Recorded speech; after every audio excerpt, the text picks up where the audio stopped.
예, 두 번째 시간 시작하도록 하겠습니다.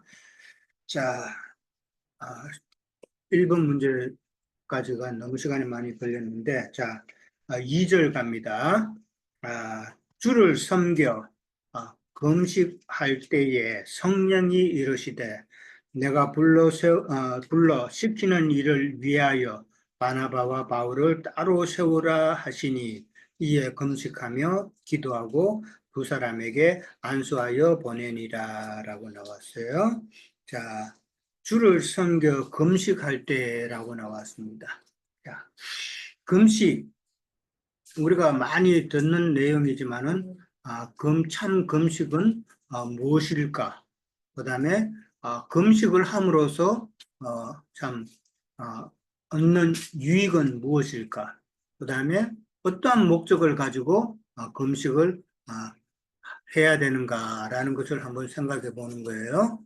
자, 금식에 대해서 나름대로 생각이 드신 분, 한번 발표해 보실까요? 금식. 금식이라 그러면 우리가 번쩍 들어오는 게 어떤 게 금식이에요? 밥을 안 먹고 음식 안 먹는 거. 네. 음식 안 먹는 것이 금식이긴 하죠. 네.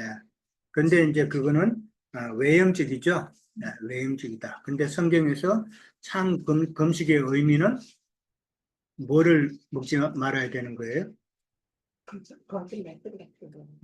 그렇죠. 예, 거짓 선지자의 교훈을 받아들이지 않는 것이 참 금식이다라는 것이죠. 예. 그러니까 금식이라는 말은 참 어떻게 뭐 육적으로 보면은 나의 그 금식을 함으로써 태생적인 그 옛사람의 그 자기의 그 욕구, 그 혼생명의 욕구를 갖다가 부인하는 그런 훈련이 될 수도 있는 거예요. 그죠? 그 금식이라는 게 사실 얼마나 힘들어요. 보통 일은 아닌데, 난 특히 저 같은 사람은 진짜 금식 더 못하는 사람인데, 간혹 갔다가 뭐 어떤 뭐 일주일씩 금식하고 또 뭐 40일 예수님 따라서 40일 금식하는 사람도 있고 그러는데 이 금식이라는 게 그만큼 자기의 그 욕구, 본능적인 욕구를 다스리는 훈련이다 말이에요. 훈련이죠. 훈련인데 근데 금식을 하는 그 목적은 무엇이 되어야 하는 것이냐? 왜 금식을 해야 되는가 하는 거죠. 사람들은 보면은 예수님이 40일 금식하셨기 때문에 나도 예수님처럼 능력 받기 위해서 금식을 하겠다. 이런 식으로 해서 많이, 뭐, 요즘은 좀 덜한 것 같은데, 우리 어릴 때만 해도 그렇게 금식하는 사람이 종종 있었단 말이에요. 그러면은, 그렇죠. 죽기도 하죠. 많이 죽어요, 사실은. 이게 왜냐하면 그게 보통 일이, 힘든 일이 아니죠. 그러니까 목사님들이 뭐 개척을 한다든지 뭐 이러면은 젊은 혈기에 나도 능력 받기 위해서 이제 금식 기도하면은 큰 능력을 받는 것처럼 그렇게 목적이 그거잖아요. 결국은 내가 목회를 크게 해보겠다는 그 욕심이다 말이에요. 네. 그렇게 하기 때문에 그렇게 하다가 이제 죽기도 하고 그러는데 참 금식을 해야 되는 그 목적은 깊은 하나님과의 영적 교제를 위해서 해야 된다라는 것이죠. 그러니까 참 금식은 다른 거짓 선지자의 그 가르침을 받지 아니하고 그다음에 하나님께서 주시는 그 음식을 먹는 것 그것이 참 금식이 돼야 된다. 그래서 영적인 그 교제의 시간을 가지는 것이 되어야 된다라는 것이죠. 그러니까 금식의 동기가 정말 내가 하나님을 더 알고 싶고 하는 그런 순수한 목적이 돼야 되는데 자기의 금식을 통해서 자기가 이제 세상 예배당에 가서 나 며칠간 금식하고 왔다. 사람들이 좀 알아봐 주기를 원하는 그런 목적에 대해서는 결코 안 된다. 그거는 하나님은 속이는 일이죠. 그런 식으로 되면 안 된다. 근데 형제님 제가 예, 말씀하세요. 형제님 말씀 끄는 것 같은데 아니에요, 말씀하세요. 그래요? 여기서 제가 보면 이제 여러 선지자들과 교회를 돌볼 수 있고 밑받침해 줄 수 있는 형제들이 많이 세워졌잖아요. 근데 이제 예수님께서는 제자들을 세우셔 갖고 28장 마태복음 28장 보면은 이제 땅끝까지 전파하라는 위임을 받은 거잖아요. 예수님이 제자들을 세우신 거잖아요. 근데 이제 여기서 보면은 이들이 금식하고 기도했다는 것은 이제 이방인의 사도로서 누가 선택을 받을 것인가, 누가 이방인의 사도로서 쓰임을 받을 것인가, 그를 두고 기도한 걸로 저는 좀 보이거든요. 그래서 다 합심함으로 해서 이제 교회가 세워지고 안정이 되니까 이젠 땅끝까지 복음을 전파할 마음들이 있어갖고 그거 갖고 기도했는데, 그래서 성령께서 기도를 받으시고 이제 사울과 바나바를 세우신 걸로 다시 이방인의 교회를 위해서 위임하신 걸로 저는 그렇게 조금 보여집니다. 예. 그죠. 여기 우리가 생각해 볼 그 주를 섬겨라고는 그 섬겼다는 그 말은 그러니까 늘 섬긴다는 말은 예배한다는 말이다. 네? 그러니까 예배하면서 그다음에 성경 말씀에 순종하면서 그다음에 또 하나님의 일을 봉사하면서 이 모든 것이 주님을 섬기는 일이다 말이에요. 네, 우리도 예배하고 그다음에 말씀을 나누고 하는 것도 다 주님을 섬기는 일이기 때문에 그렇게 섬기면서 금식한다는 말은 육적인 물과 그런 것을 안 먹었다는 것보다는 아까도 이야기했지만은 하나님의 세상 어떤 유대교의 교리 같은 걸 이런 것을 다 끊고 그다음에 하나님의 계시만을 추구해서 나갔다라는 그런 의미로 생각해야 된단 말이에요. 그러니까 그들의 삶은 참 하나님 중심으로 정말 하나님께서 주시는 그 계시의 말씀을 깨달아서 그렇게 늘 예배하는 삶을 살고 있었는데 성령이 이르렀다라는 것이죠.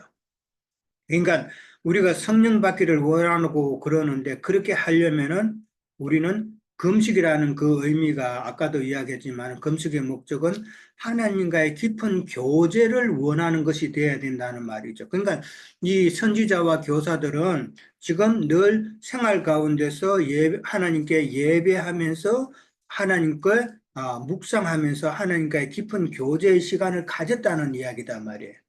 그럴 때에 성령께서 임했다는 이 말도 우리가 생각해 봐야 된다면 성령이 임하려면은 우리가 세상적으로 할 것 다 하고 그렇게 해서 임하는 것이 아니라 늘 우리의 삶 가운데서 주님을 섬기는 예배의 삶이 되어야 되고 그 다음에 참 하나님과의 깊은 묵상의 관계 그 하나님의 교제를 원하는 그런 마음 가운데 있을 때에 성령께서 내게 임하셔서 말씀을 깨닫게 해주신다는 그 원칙도 우리는 생각해 봐야 된다라는 것이죠.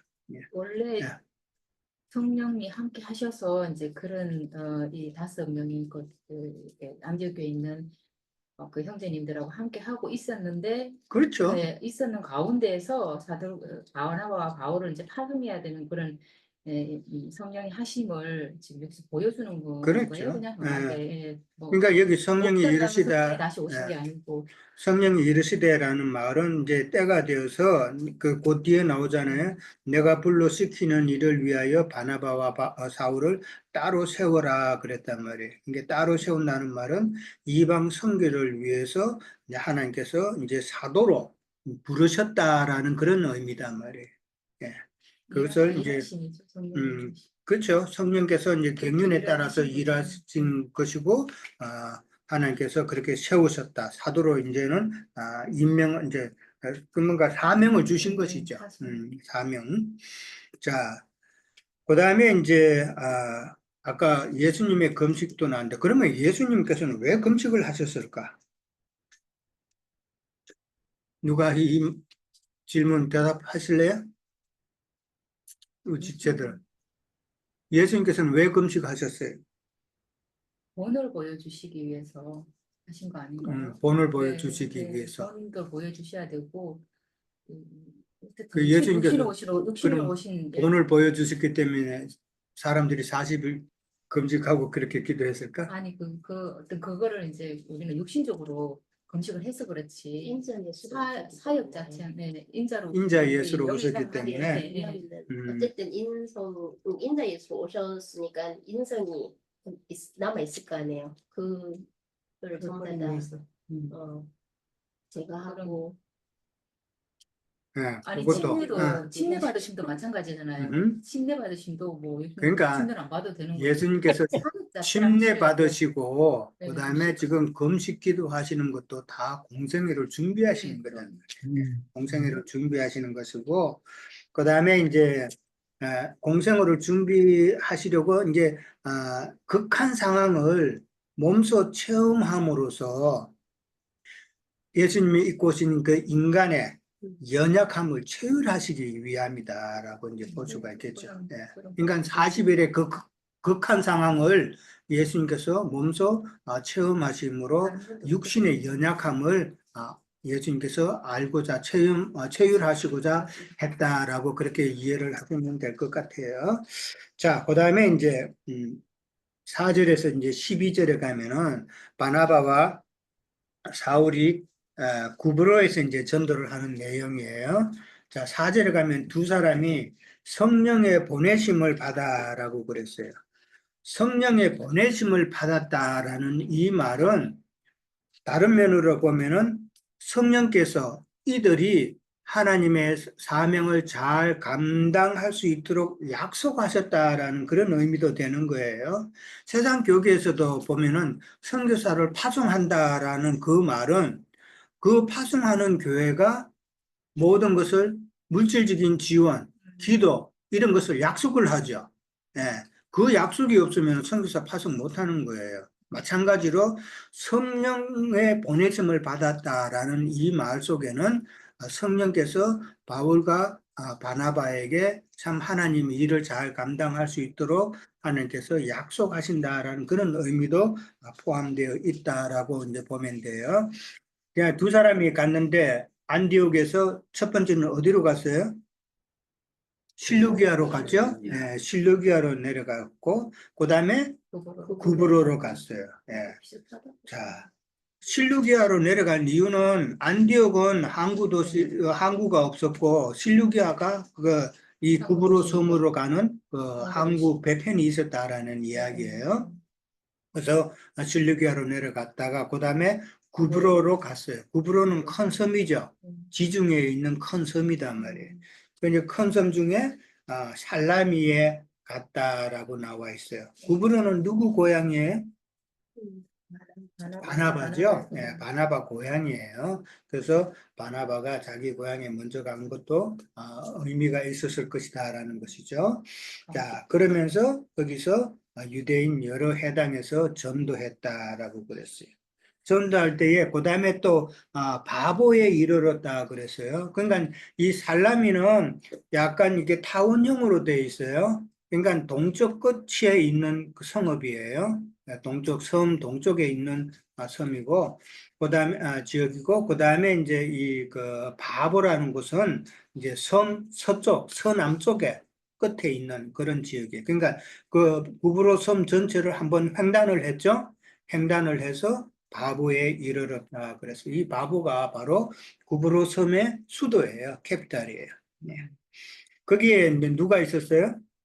바예수라는 유대인 거짓 선지자인 마수사를 만났다. 그래서 바예수라는 이름 뜻 아시죠? 예수의 아들.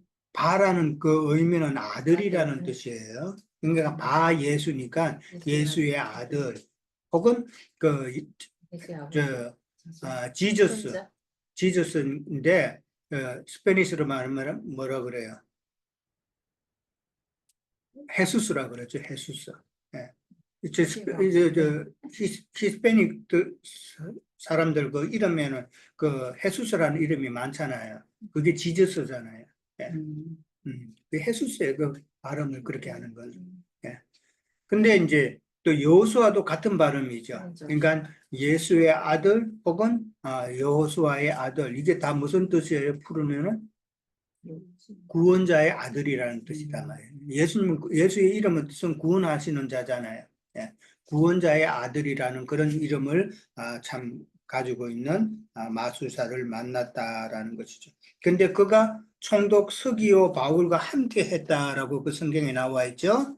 서기오 바울과 함께 했다는 말은 이 총독과 가까운 사이였을 수도 있고, 그러니까 함부로 총독 관저에 못 들어가잖아요. 근데 가까운 사이였을 수도 있고, 혹은 그 관저에서 어떤 직책을 받아서 일하는 사람일 수도 있었다라는 것을 이제 우리가 짐작해 볼 수는 있죠. 뭐 정확한 건 안 나와 있으니까 그렇게만 이제 왜 이제 그 사람이 그렇게 총독에 같이 있을 수 있었냐는 의문이 생길 수 있으니까 이제 하는 이야기예요.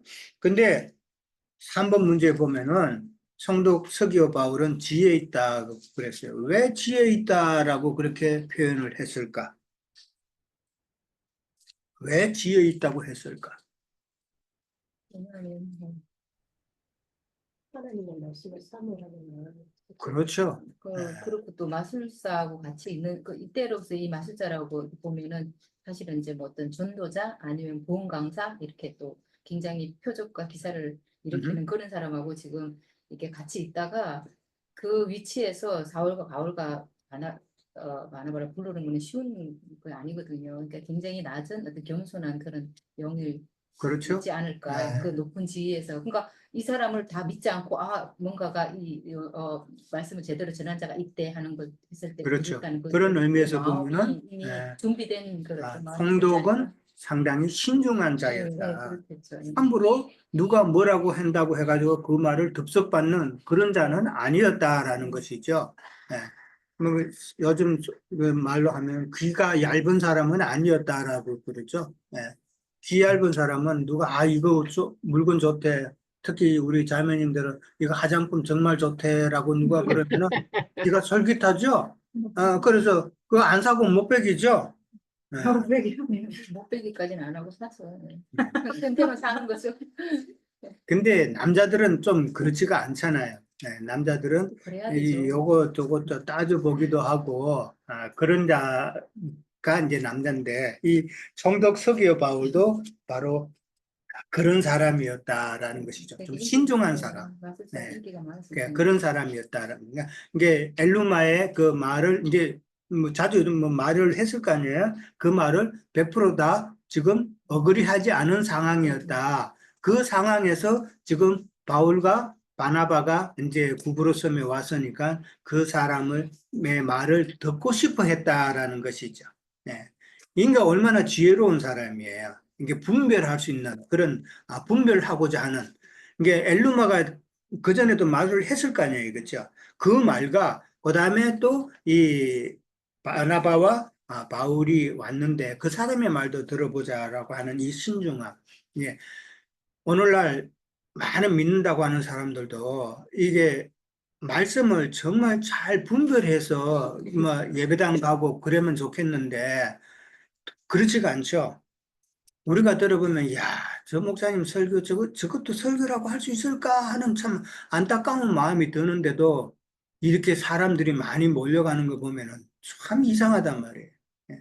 그게 다 이언적인 흐름이기 때문에 그것도 참 우리가 생각하는 만큼 잘 안 되죠. 예. 자, 그러니까 이 서기오 바울이 참 지혜로웠다는 말은 하나님의 말씀을 잘 그렇게 알고자 했다라는 것을 우리가 생각해 볼 수 있고 그것이 바로 참으로 지혜로운 자죠. 지혜로운 자다. 오늘날에도 이런 자세가 우리에게는 꼭 있어야 된다. 이 말씀이 정말 맞는 것인가? 신중하게. 그러니까 확인해 보라 그랬잖아요. 시험해 보라 그랬잖아요. 예. 그것을 우리는 참 그렇죠. 말씀이 그러한가 반드시 확인해 보고 그렇게 지나가야 된다라는 것이죠. 자, 그것이 참 지혜다라는 것이죠. 그 다음에 이제 4번 문제에 가면은 바울은 마수사 엘루마를 어떤 자라 지적을 했으며 그가 취한 행동은 무엇이며 누구를 연상케 하는가 하는 거예요. 자, 8절에 가면은 엘루마가 그들을 대적하여 총독으로 믿지 못하게 했다고 그랬어요. 대적했다고 그랬어요. 마치 모세가 참 그 바로 왕 앞에 갔을 때에 모세를 대적한 자가 있었죠. 남매와 양부. 그쵸. 얀네와 얀브레가 모세를 대적해서 자기네들도 이제 기적을 베풀고 그렇게 대적한 자가 있었죠. 근데 디모데 후서 3장 8절 한번 찾아볼까요? 디모데 후서 3장 8절에는 그들이 어떤 자다라고 그렇게 설명이 되어 있어요. 하나님을 대적하는 자들의 상황이 어떤가. 제가 8절 345페이지쯤에 있어요. 제가 읽을게요.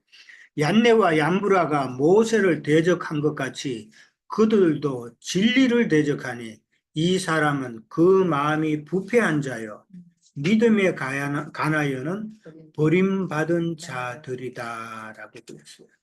얀네와 얀브라가 참 모세를 대적한 것은 하나님을 대적한 것이죠.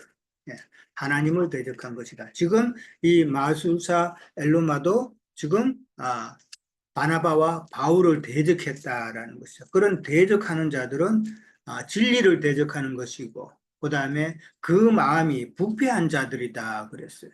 예. 그 자들은 결국은 어떻게 된다고요? 믿음에 관하여는 버림받은 자들이다. 버림받았다는 것은 이건 참 무서운 행별이죠. 예. 바깥 어두움에 버림받았다. 그런 것을 잘 생각해 봐야 됩니다. 자, 그 다음에 이제, 근데 그 대적하는 자는 멀리 있는 사람 대적하는 게 아니죠. 그렇죠? 우리가 지금 말씀을 가지고 우리가 나갈 때는 우리는 누구한테 나가야 돼요? 예, 믿는다고 하는 사람들한테 야, 성경이 너가 알고 있는 그런 의미가 아니야. 이 말씀은 이런 뜻이야. 라고 그렇게 말을 하면 그 사람들은 우리를 대적하죠. 근데 세상 사람들에게 우리가 이 말을 이렇게 전하면은 그 사람들은 진리에 있어서는 우리에게 대적을 안 하잖아요. 믿고 안 믿고 뭐 그 차이뿐이지 대적은 하지 않을 거란 말이에요.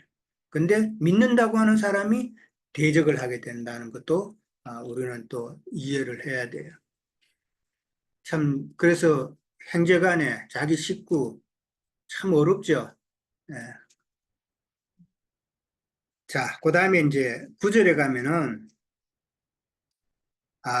바울이라는 사울이 성령이 충만하여 그를 주목하여 봤다 그랬어요.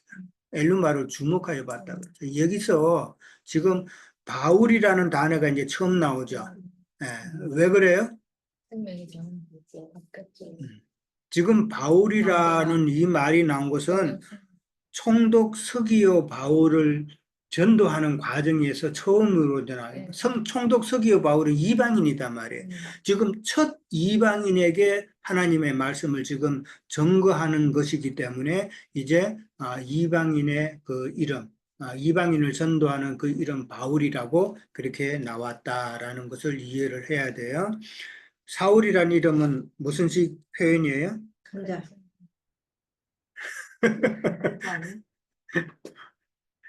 감자 강자. 감자 감자 지난번에 이야기했는데 그렇게 이해하지 말라고. 그래서 예. 그래도 뭐 그렇게 이해하는 면도 있으니까. 사울이라는 이름은 이제 히브리식 이름이에요. 그 유대 이름이단 말이에요. 유대 이름이고, 그 다음에 바울이라는 이름은 이제 헬라식 이름이에요. 헬라식. 그러니까 로마 시민의 이름이죠. 예. 그러니까 지금 성경에서 이방인을 전도할 때에 바울이라는 이름을 처음 썼다는 것을 우리가 기억을 해야 돼요.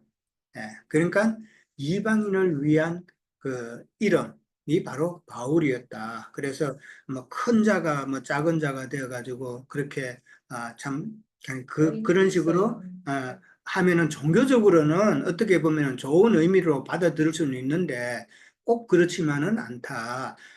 사울이 다메섹 도상에서 거꾸로 지고 난 다음에 그러면은 바로 바울이라는 그런 식으로 이야기한다면 바로 바울이라는 단어를 써야 되는데 바울이라는 단어를 안 썼다. 그려지는 가슴이 있지. 그렇게 안 쓰고 첫 이방인에게 전도할 때에 바울이라는 단어를 이 누가가 썼다는 그 의미를 잘 이해한다면은 바울이라는 이름은 이방인을 위한 그런 이름이었다라고 이해를 하면 돼요. 그 다음에 이제 성령이 충만하여서 그를 주목하여 봤다라는 이 주목한다는 말은 성경에서 나올 때 이 말을 나올 때는 그 영을 꿰뚫어 본다는 이야기단 말이에요.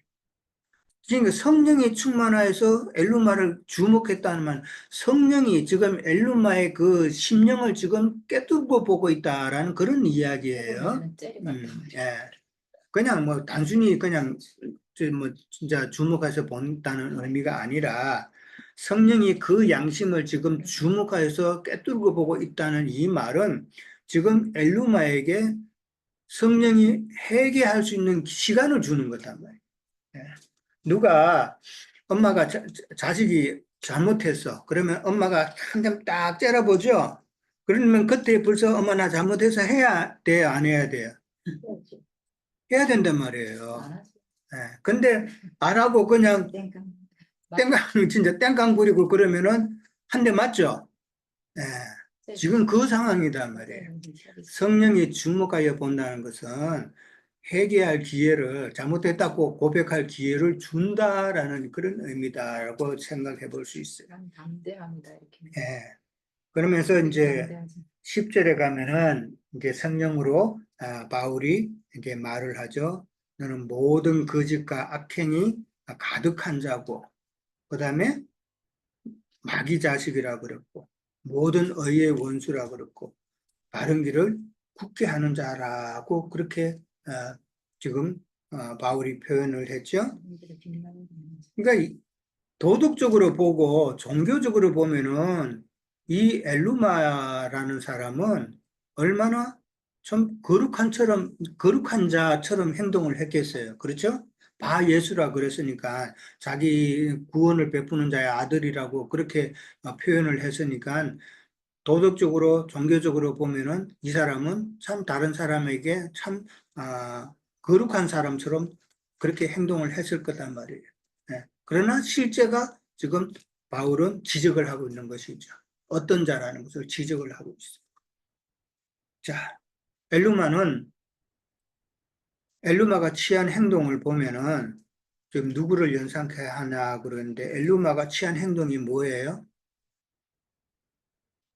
첫째는 대적했죠. 대적을 했어요. 그 다음에 두 번째는 그러니까 성령으로 주목을 했는데 자신도 지금 거부했죠. 그렇잖아요. 성령이 주목해서 봐서 회개할 시간을 줬는데 되돌아올 시간을 줬는데 자기도 지금 예수를 거부했단 말이에요. 거부했고 그 다음에 또 한 가지 더 뭐예요? 총독 서기오 바울로 하여금 믿지 못하게 막았단 말이에요. 이게 지금 오늘날 누구를 연상케 해요? 네, 세상 진리. 이 말씀 말씀을 원함용해서 가능한 이제 참안 하려고 그러는데 안 나올 수가 없어요. 오늘날 세상 교계 교육자들이단 말이에요. 말씀을 잘못 전하는 자들이 이런 거죠.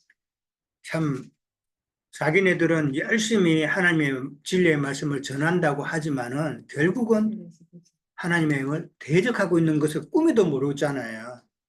대적하고 있고.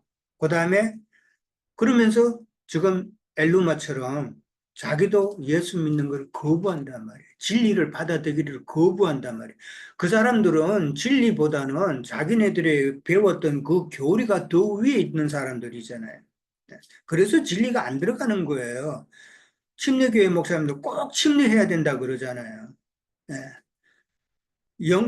성령 침례를 이야기하면은 그거 아니다. 꼭 물속에 들어가서 예수님처럼 그 물속에 들어왔다 나와야 된다. 그거 꼭 고집하잖아요. 안 믿는 거단 말이에요. 이 말씀을. 안 믿어지지. 그 다음에 남도 참 진리의 길을 가로막는 자들이다. 설교를 통해서 거짓 증거를 통해서 남도 진리의 복음을 믿고 진리의 길로 가게 하는 것을 막고 있다. 참 세상 종교 지도자들이 이 일을 지금 하고 있다는 것을 참 말을 안 할 수가 없어요. 자, 11절에 갑니다. 11절에 가면은 주의 손이 네 위에 있다 그랬어요. 주의 손이 네 위에 있다는 말은 무슨 말? 하나님께서 지금 심판한다는 말이죠. 예. 손이 위에 있다는 말은 한 대 맞을 예, 때, 한 대 맞, 하나님의 손 이게 이제 심판이란 맞을래? 말이에요. 근데 세상 종교인들은 주의 손이 나를 어루만져 주시기를 원한다고 그렇게 기도하고 그렇게 원하죠. 주님의 손길도. 그러니까 주님의 손길 교회도 있어요. 맞아요. 주님의 손길 교회. 그 주님한테 맨날 그 매맞는 교회예요, 그거는. 그런 거 있어. 음. 있어. 예. 그러니까 주님의 손이 우리 임한다는 것은 참 하나님의 심판이다라는 이야기인데, 맞는 거. 근데 주의 손이 네 위에 있으니 네가 맹인이 돼서 얼마 동안 해를 보지 못한다라고 그랬어요. 이 얼마 동안이라는 말은 한정적이잖아요. 그죠? 이 말은 뭔 말이에요? 구원할 때가 온다. 회개하면은 네가 다시 한번 기회를 이야기하지만은 회개하면은 네가 참 해를 볼 수 있다, 진리를 깨달을 수 있다 이 말이잖아요. 예. 그러니까 하나님의 심판은 멸망시키는 게 목적이 아니에요. 이스라엘의 역사를 봐요. 이스라엘 백성들이 계속 참 계시고. 잘못했을 때마다 하나님의 심판의 매를 엄청 맞았죠. 예. 아까 말했던 두로와 시돈 같은 경우도 하나님의 심판을 받았어요. 근데 그 사람들도 하나님의 심판을 다른 나라를 통해서 그렇게 매맞게 했죠. 그 다음에 아시리아를 통해서 매를 맞게 했고, 그 다음에 바벨론을 통해서 멸망당하게 했고, 그 다음에 알렉산더를 통해서 멸망당하게 했고, 여러 나라들을 통해서 다 멸망받게 했단 말이에요. 이스라엘도 마찬가지예요. 로마를 예. 통해서. 그러니까 마지막엔 또 로마를 아이고, 통해서도 아이고, 그렇게 아이고. 했고, 이 모든 것은 하나님께서 다 해결케 하기 위해서 그렇게 심판을 하신 것이다 말이에요. 그래도 끝까지 안 들으면은 하나님도 어쩔 수 없죠. 예. 그것을 이 하나님의 심판을 통해서는 우리는 반드시 배워야 된다. 하나님께서 나를 지금 심판하시는 중이시구나라는 것이 만약에 느껴졌다면은 내가 잘못한 게 무엇인가 되돌아봐야 된단 말이에요. 자, 맹인이 됐다라는 말은 왜 맹인이 되게 하셨을까? 지금 엘루마가 이 마술사가 자기가 복음의 복음에 대해서는 눈 감았죠. 그죠? 복음에 대해서도 눈을 감았고 그 눈만 감은 것이 아니라 마음의 눈도 감아버렸단 말이에요. 예. 그리고 또 총독으로 하여금 영적 소경으로 만들고자 했죠. 바울과 바나바의 말을 듣지 못하게 함으로 영적 소경으로 만들고자 했기 때문에 그래서 자기가 그 총독으로부터 이익을 얻고자 했죠. 예. 이게 또 같은 이치예요, 결국은. 영적 소경을 만들어서 참 그 교인들은 헌금만 하면 되고, 그 다음에 봉사만 하면 되고, 이런 식으로 그렇게 강요하면은 지금 똑같은 이치다라는 것이죠. 그래서 영적 소경으로 두고자 했기 때문에 성령께서 엘루마에게 맹인으로 그렇게 심판을 하셨다라는 것이죠. 근데 잠깐만요. 예. 저는 이렇게 헤롯은 완전히 심판 가운데 벌레 먹고 죽게 했지만 그래도 이 뭐지? 예수는 기회를 주는 거 아닌가? 헤롯 같은 경우는 완전히 심판 가운데 헤롯이 행한 일이 있잖아요. 헤롯이 행한 것은 야고보를 죽였고 베드로를 죽이려고 했던 자이기 때문에 어떻게 보면은 돌아올 수 없는 자다라는 것이 이제 생각이 되죠. 그렇기 때문에 하나님께서는 곧 쳐서 죽였다 그랬어요. 주의 자가 곧 친히 벌레에게 먹혀 죽었다는 이 곧이라는 의미도 우리 생각해 봐야 돼요. 그냥 바로 죽였다. 그렇죠. 그리고 이제 엘루마에게는 참 예수를 믿는다고 하지만은 잘못된 그런 상황에 있기 때문에 조금 다른 상황이다. 대비되는 상황이다. 그래서 회개할 기회는 두 번이나 지금 주고 있다라는 것을 이해를 해야 돼요. 그러나 헤롯은 그런 자가 아니었기 때문에 곧 쳤다 그랬어요. 바로 그냥 쳐버렸다라는 것을 이해를 해야 돼요. 자, 그래서 맹인이 이제 됐다는 말인데 결국은 소경이 소경을 인도하게 되는 행국이죠. 예. 오늘날 많은 사람이 참 강단에서 말씀을 전한다 하지만 그러나 하나님 보시기에는 결국은 소경이 소경을 인도하고 있는 행국이다라는 것이죠. 자, 12절 마지막 갑니다. 11절 끝에. 그러면서 즉시 안개와 어둠이 그를 덮어서 인도할 사람을 두루 구한다 그랬어요. 안개와 어둠이 그를 덮었다 그랬어요. 안개라는 단어가 제일 먼저 나오는 부분이 어딘지 혹시 아세요? 창세기 창세기 나오죠. 창세기 2장 6절에 보면은 안개가 땅에서 올라왔다 그랬어요. 2장은 1장하고는 완전히 다르죠. 2장은 땅에서 일어나는 일이에요. 1장은 하늘의 일이에요.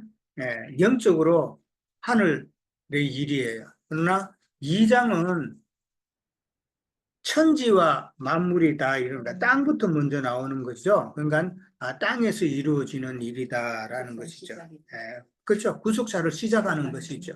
근데 2장 6절에 가면은 그러니까 그 땅은 그렇게 나와요. 5절부터 보면은 그 땅과 이제 4절 끝에 보면 땅과 하늘을 만드시던 날에 땅이 먼저 창조가 돼요. 그러니까 1장에서는 하늘이 먼저 창조가 되죠. 예, 하늘이 먼저 나오는데 2장에서는 땅이 먼저 나온다. 5절에 보면은 여호와 하나님의 땅에 비를 내리지 아니하셨다 그랬어요. 비 내리지 않았다면 뭔 말이에요? 말씀이 그죠? 말씀 공급이 없는 때라는 이 말이단 말이에요. 그 다음에 땅을 갈 사람도 없었다. 그러니까 경작할 사람도 없었다라는 것은 전도자도 없었다는 이야기죠. 예, 전도자도 없었고 들에는 초목도 없었고 그러니까 말씀을 듣고 생명을 얻은 자도 아직 없었단 말이에요. 밭에 채소도 나지 않았던 채소와 이 초목은 지금 말씀을 듣고 구원받은 자들을 상징하는 거잖아요. 예. 근데 그런 거 전혀 없고 안개만 땅에서 올라와 온 지면을 적셨다 그렇게 했어요. 이 안개가 나왔어요. 그 다음에 이 안개는 영적으로 말하면은 참 허망한 생각만 지금 땅에서 자꾸 사람의 우리 그러니까 땅은 마음이잖아요, 그렇죠? 우리 마음에 허망한 생각, 하나님이 전혀 없으니까 쓸데없는 생각만 지금 자꾸 나타나는 그런 상황이다라는 말이에요. 그러니까 빛이 없는 상태죠. 예. 안개가 쫙 끼면은 빛이 없는 상태잖아요. 그 다음에 이제 베드로후서 2장 17절을 하나 더 찾아봅니다. 베드로후서 2장 17절에 보면은 그게 보면은 17절 제가 읽을게요. 이 사람들은 물 없는 셈이요. 그 다음에 강풍에 밀려가는 안개니 그들을 위하여 깜깜한 어둠이 예비되어 있다라고 나왔어요. 지금 베드로후서 2장은 누구에 대한 이야기냐면은 거짓 선지자들과 거짓 선생들에 대한 베드로의 지적이단 말이에요.